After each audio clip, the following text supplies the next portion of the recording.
नेपाल के अंदर शुरू होने जा रही है उस युग की शुरुआत जिसके लिए शायद लोग वर्षों से इस पर तप कर रहे थे।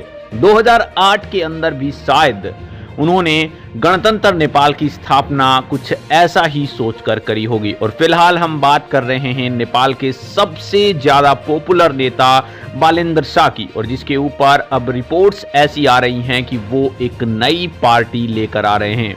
इस पार्टी के क्या महत्व रह सकते हैं और ये खबर कितनी सच्ची है? बिल्कुल सच्ची तो दिखाई दे रही है, क्योंकि जिस कदर बालेंद्र शाह काम कर रहे हैं उससे स्पष्ट अंदाजे लगाए जा सकते हैं और इस पर लोगों का ट्रस्ट क्या हो सकता है। नमस्कार, मैं पीएम डीएनए सिंह और आप देख रहे हैं कमाल यार। इस वीडियो में कंप्लीट बात करेंगे, वीडियो के अंत तक बने रहिए। और अगर आप चैनल पे नए हो तो चैनल को सब्सक्राइब करके बेल आइकन दबा लीजिए ताकि आपको अपडेट भी सबसे पहले मिल सके। चलिए वीडियो को शुरू करते हैं। दोस्तों, मैं आपको बता दूं कि नेपाल के बालेंद्र शाह ने जब से पॉलिटिक्स के अंदर कदम रखा है, हर कोई थर-थर इसलिए कांप रहा है कि उनके काम का कोई भी जवाब नहीं है। ना केवल काम की बात करें बल्कि गलत चीजों के ऊपर आवाज उठाते हैं और उसके ऊपर भी किसी का कोई जवाब नहीं होता। सेंटर के साथ इनकी पहले से नहीं बनती और सेंटर के सामने अगर ये इस तरह के यहाँ पे प्लान्स एग्जीक्यूट करेंगे तो फिर तो और भी ज्यादा कहीं न कहीं टकराव पैदा होने वाला ही वाला है। फिलहाल जो चर्चाएं चल रही हैं वो कहीं न कहीं अंदरूनी खबर हैं और एक मीडिया रिपोर्ट का भी ये मानना है कि उन्होंने जो चीजें जानी हैं उससे स्पष्ट पता चलता है कि बालेंद्र शाह नई पार्टी लाना चाहते हैं, क्योंकि उन्होंने अभी तक जो मेयर का चुनाव लड़ा था वो इंडिपेंडेंट रहकर लड़ा था, किसी भी पार्टी के साथ मिलकर नहीं, या फिर ऐसे कहें कि उन्हें टिकट नहीं दी गई थी। और उसका नतीजा ये रहा कि बालेंद्र शाह जीत भी गए और उसके बाद उन्होंने काठमांडू को जन्नत बनाने में किसी भी प्रकार की कोई कसर नहीं छोड़ी, या फिर ऐसे कहें कि सेंटर से फंडिंग ना आने के बावजूद भी उन्होंने किसी न किसी तरीके से मुश्किलों का सामना करते हुए भी एक अच्छा कार्यभार संभाला, और जिसकी बदौलत उनकी जो फैन फॉलोइंग है, उनके जो सपोर्टर्स हैं, वो ना केवल काठमांडू के अंदर दिखाई दिए बल्कि पूरे नेपाल के अंदर वाइल्ड रूप से यहां पे दिखाई दिए।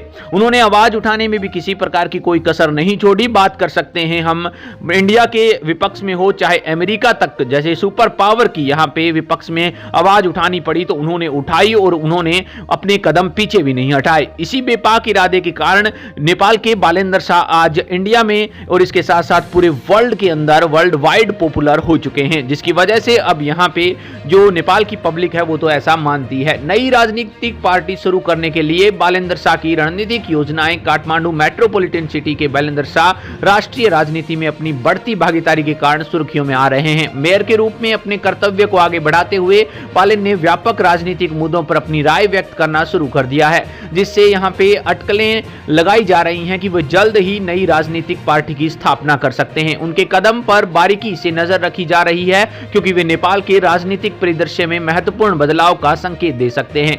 नई पार्टी की जनसभा का निर्माण करना यहां से शुरू होता है। जनता के बीच खास तौर पर यहाँ पे पारंपरिक राजनीतिक दलों में मोहभंग हो चुके हैं और लोग बीच बालेन की बढ़ती हुई लोकप्रियता ने उनके संभावित राजनीतिक उद्यम मंच पर तैयार कर दिया है। उनकी नेतृत्व शैली, उनकी साहसिक निर्णय लेने की क्षमता, जनता के साथ घनिष्ठ जुड़ाव उनकी विशेषता है और कई लोगों में उनकी उम्मीद भी है। हाल ही में सार्वजनिक मंचों पर बालेन स्थापित पार्टी की विफलताओं की आलोचना के मुखर आ रहे हैं। वहीं पे नई राजनीतिक विकल्पों की आवश्यकता को रेखांकित करा जा रहा है। एक बयानबाजी का उद्देश्य एक नई पार्टी शुरू करने के अनुकूल माहौल बनाना उनका लक्ष्य रहा है। बात कर सकते हैं यहां पे आधिकारिक पार्टी की घोषणा की अगर बात करी जाए तो एक बार जब सभी पार्टियां या फिर परिस्थितियां अनुकूल हो जाएंगी तो उम्मीद है कि बालेन औपचारिक रूप से अपनी नई राजनीतिक पार्टी निर्माण की घोषणा भी कर देंगे। उनकी घोषणा में पारदर्शिता, भ्रष्टाचार विरोध, सार्वजनिक सेवा, प्रतिबद्धता विशिष्ट विषयों पर जोर दिया जाएगा। ये वे मूल्य हैं जिनके लिए मेयर के रूप में उनके कर्तव्य को परिभाषित किया है। पारंपरिक पार्टियों की कथित भ्रष्टाचार और अक्षमताओं ने निराशा दी है जनता को, जिसके कारण अब बालेंद्र शाह पर उम्मीद लगाई जा रही है। इसके बाद अगर बात करी जाए तो नई राजनीतिक पार्टी बनाने की दिशा में बालेंद्र शाह ने सोचे समझे कदम और नेपाल की राजनीतिक गतिविधियों या फिर गतिशीलता में संभावित बदलाव के संकेत देखे हैं। बात कर सकते हैं जनता के असंतोष का लाभ उठाकर मौजूदा यहाँ पे राजनीतिक व्यवस्था को राजनीतिक रूप से चुनौती देकर बालेंद्र शाह खुद को नेपाल की राजनीति में आगे बढ़ाना चाहते हैं। कहीं न कहीं दिखाई दे रहा है कि वो कितने पॉपुलर हो चुके हैं और इसके शैली के आधार पर वो अपनी पार्टी एग्जीक्यूट कर सकते हैं। इसके बारे में अपने विचार कमेंट सेक्शन में जरूर लिखिए। चलिए आज के लिए इतना ही रखते हैं।